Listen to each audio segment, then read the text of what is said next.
അല്ല, അതൊരു പ്രത്യേക സെഗ്മെൻറ്റിലാണ് ബൈ ഇലക്ഷൻ നടക്കുന്നതെങ്കിലും കേരളത്തിൻ്റെ പൊതുവായ രാഷ്ട്രീയ സാമൂഹിക സാഹചര്യങ്ങളാണ് വിലയിരുത്തപ്പെടുന്നത്.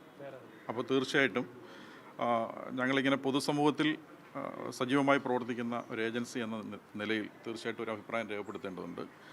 അത് ഞങ്ങളുടെ ഇപ്പോൾ കമ്മിറ്റി ചേരാൻ പോകുന്നതേ ഉള്ളൂ, പിന്നെ സമയമാകുന്നതേ ഉള്ളൂ. അപ്പോൾ തീർച്ചയായിട്ടും ഒരു നിലപാടുണ്ടാവും. നിലമ്പൂർ തെരഞ്ഞെടുപ്പുമായി ബന്ധപ്പെട്ട് ഒരു നിലപാടുണ്ടാവും.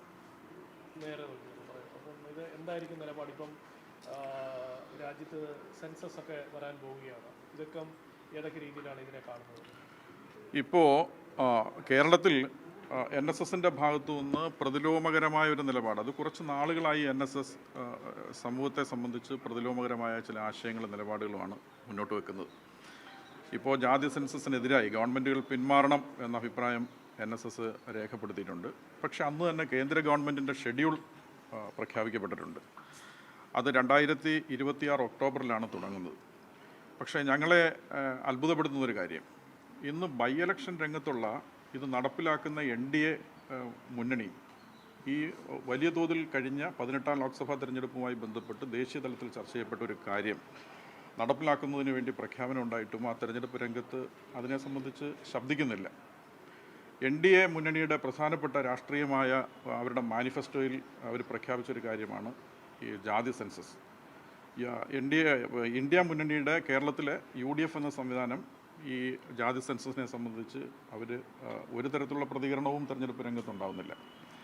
അതുപോലെ തന്നെ CPMൻ്റെ 24ാം പാർട്ടി കോൺഗ്രസുമായി ബന്ധപ്പെട്ട് മധുരയിലെ പ്രധാനപ്പെട്ട 2 പ്രഖ്യാപനങ്ങളായിരുന്നു. ഒന്ന് ജാതി സെൻസസും അതുപോലെ തന്നെ സ്വകാര്യ മേഖലാ സംവരണവും.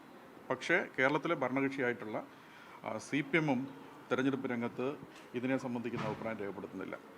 അതുകൊണ്ട് ഞങ്ങളതൊരു ആശങ്കയോട് കൂടിയാണ് കാണുന്നത്. 2026 ഒക്ടോബർ 1 സെൻസസ് ഇപ്പോഴത്തെ ഷെഡ്യൂൾ അനുസരിച്ച് കേന്ദ്ര ഗവൺമെൻറ് പ്രഖ്യാപിച്ചിട്ടുള്ള ഷെഡ്യൂൾ അനുസരിച്ച് സ്റ്റാർട്ട് ചെയ്യുന്നത്. അതിനോടകം തന്നെ കേരളത്തിൽ പൊതു തിരഞ്ഞെടുപ്പ് വരും. അപ്പം ഞങ്ങൾ വലിയ ജാഗ്രതയോടു കൂടിയാണ് ഇതിനെ കാണുന്നത്. രാഷ്ട്രീയ പാർട്ടികളെ പ്രതികരിക്കാൻ പ്രേരിപ്പിക്കുന്ന തരത്തിലുള്ള സമ്മർദ്ദങ്ങളും സമരങ്ങളുമായിട്ടൊക്കെ ഞങ്ങൾ മുന്നോട്ട് പോകും. അതുകൊണ്ട് ഇപ്പോൾ നിലമ്പൂർ തെരഞ്ഞെടുപ്പുമായി ബന്ധപ്പെട്ട് മുന്നണികളുടെ ഇക്കാര്യത്തിലെ സമീപനം കൂടി പരിഗണിച്ചിട്ടായിരിക്കും ഒരു നിലപാട് പറയുക. സംസ്ഥാനത്ത് ഭാരതാംബ വിവാദം കത്തുകയാണ്.